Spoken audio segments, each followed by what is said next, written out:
Where did we learn to talk critically to ourselves? Usually, to be honest, here we are. Usually it traces back to critical parents, perfectionist teachers, early experiences with rejection, or even society's messaging around productivity and worth. The truth is, those voices are not you. They're recordings, they're programming you received. Maybe they're from your culture or your family, or maybe it's something you took in from media. Hey, TikTok, how are you? Oh, Snapchat. What's up? Instagram, Facebook. You are feeding us the programming. So why don't you choose to follow the people that inspire you and drop the ones that trigger you, okay? Or make you feel less than. Welcome to the Sexuality Clinic Podcast, designed to help you deepen emotional and physical connections, prioritize your pleasure, and build stronger, more intimate relationships. Hosted by Canadian clinical sexologist Roxana Smallwood. That's me. This show offers a shame-free space for candid, science-backed discussions on sexual health, body literacy, anatomy, self-exploration, and relationships, both solo and partnered. Whether you're seeking to better understand your body, explore your desires, or communicate your sexual needs with confidence, each episode provides actionable tips and expert insights that empower you to take control of your sexual expression. From understanding the nuances of intimacy and pleasure to building healthier, more fulfilling relationships, this podcast is your go-to guide for all things sex and connection. Ready to prioritize your pleasure and start building the intimate life you deserve? Tune in now and don't forget to download my free checklist, join the waitlist for my online course, or check out my online adult shop at thesexualityclinic.com. Subscribe today and start your journey toward more confident, connected, and pleasurable relationships.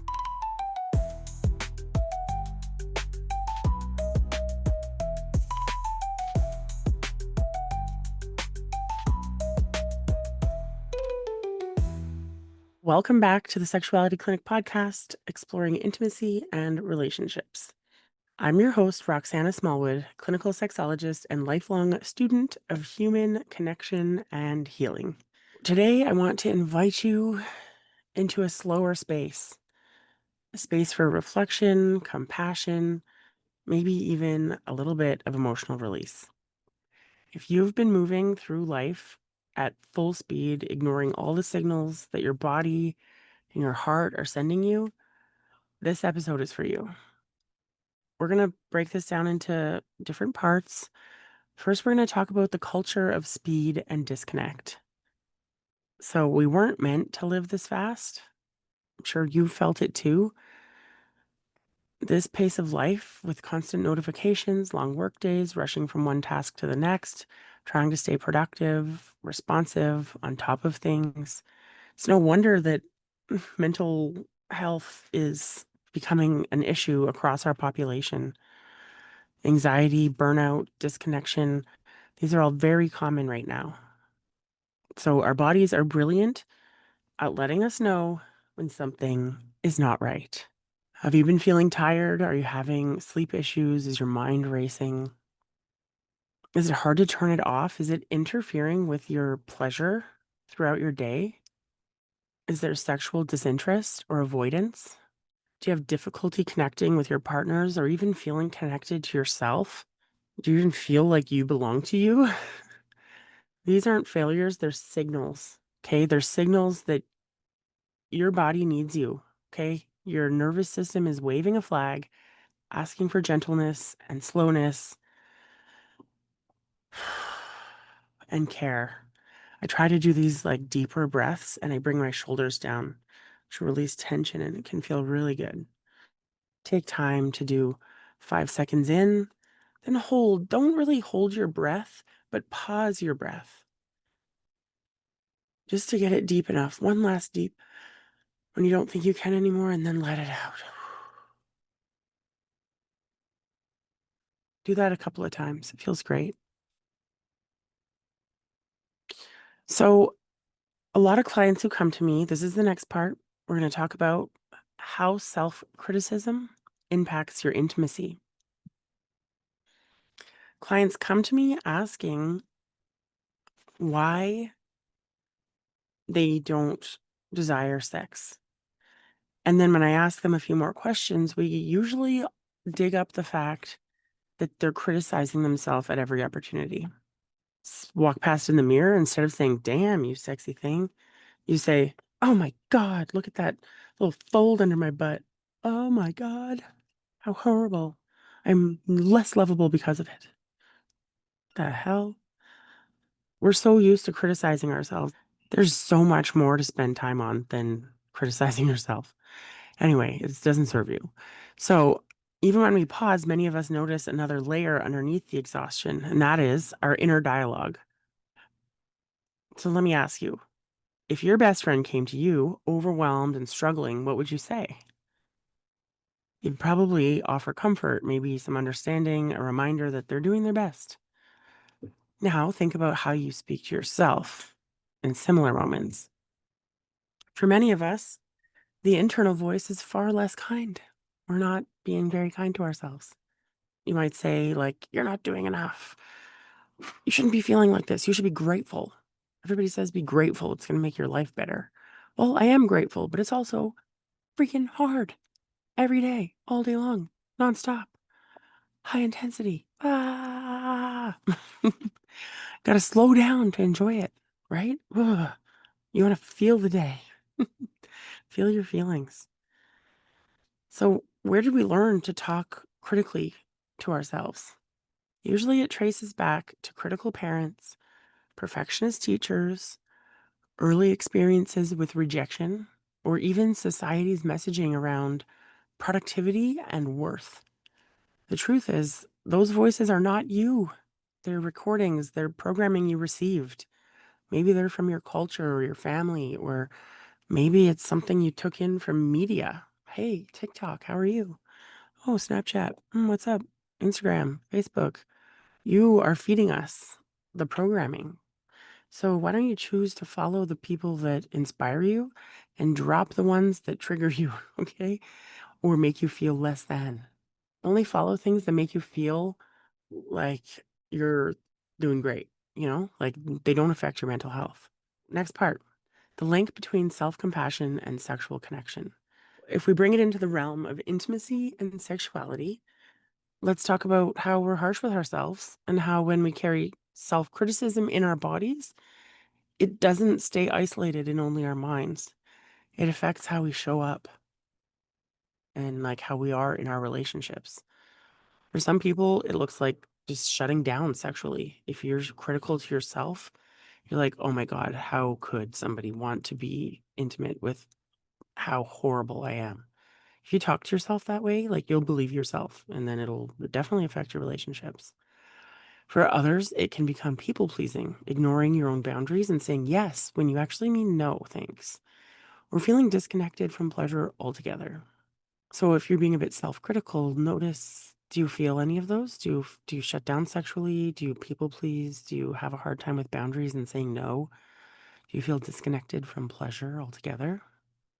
Shame and self-criticism live in the same places in the body where joy, connection, and arousal also live. So you can't shame yourself into feeling more desirable, like I should this, or, gosh, what's wrong with me? Um, you can't criticize yourself into wanting sex again. Like I should want something. No, you can't ignore your emotional needs and expect your body to stay responsive, right? So self-compassion is not only a mental health tool, it's also a foundation for your sexual health and intimacy. So, in part 4, we're going to rewrite our inner script, right? Affirmations as a healing tool. Have you ever looked in a reflection of a mirror and said, "I love you," like to your reflection? And like say it in a way that you actually are like looking at yourself as if you would look closely to another person? Something I learned recently was that we have like an 8-inch focus on a human at birth. I think that's right. We're like born to be able to fixate on a face close to us. And then in time, we often become more distant from the people. So, like, how close are you with your partner if you have a long term partner? So when you say I love you into a mirror, like you mean it to yourself, sometimes tears could come. Like you can feel emotional. So self-compassion, when practiced daily, can start to soften the inner walls that we've built. It invites safety back into your nervous system, and it makes it easier to ask for what you need, to experience pleasure fully, and to feel deserving of love and intimacy. If you truly do not believe you are deserving of it, you're not going to get it. Like you will block your own future by the way you think about yourself. It affects whether you're feeling deserving of love, but it also affects intimacy, and not just from others, but from ourselves. If you're open to it, I want to invite you into a small practice of affirmations, mirror affirmations, if you will. You could say something like, you're doing your best. Or you could say, I love you. I love you. You are worthy of rest, pleasure, and care. You are worthy of rest, pleasure, and care. So if any tears come, just let them. If laughter comes, embrace it. If you feel numb, that's okay too. You don't have to do this exercise any particular way. Just to do it is to give it the attention that you deserve. It's not about perfect words, it's about presence and intention. If you can do it daily, even 30 seconds a day, that can help to shift your old patterns. I forget what she called it, but Amy Porterfield has a 3 C's. I don't know if she calls it CCC or what she calls it, but it's catch, cancel, and correct, because it's about your mindset, right? As we wrap this episode up, I wanted to leave you with this. You are not meant to live a life of constant push, hustle, and self-criticism. You were meant for slowness, connection, deep presence, and care. You were meant for laughter, for joy, for intimate connection with others and with yourself. If this episode resonated with you, I'd love to hear about your experiences with self-compassion and intimacy. You can connect with me on Instagram at the Sexuality Clinic, or on TikTok at the Sexuality Clinic, or you can visit my website, thesexualityclinic.com, for more resources and support. I see clients as individuals or with their partners. Until next time, stay curious, stay connected, and always prioritize your pleasure.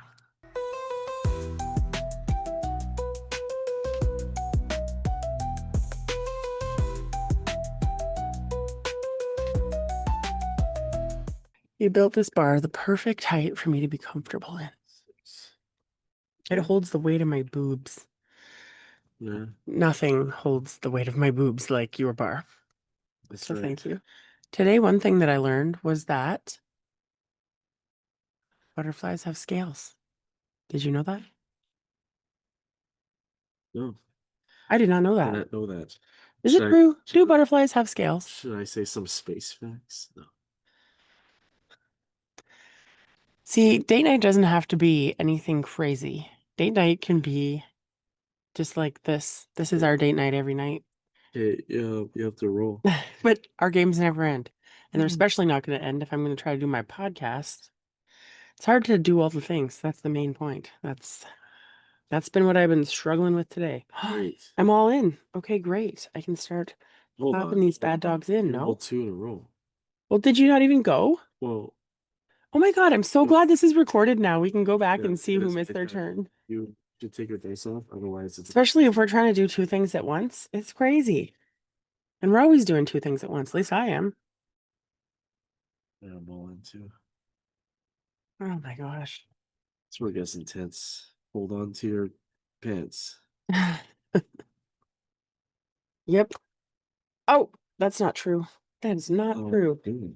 My mind is in two different places, and it's better if it can be all here, right? That's presence. Being all here in our date night. hard. Imagine I get 2 6s next Oh, time. yeah. Imagine. No, I don't imagine myself.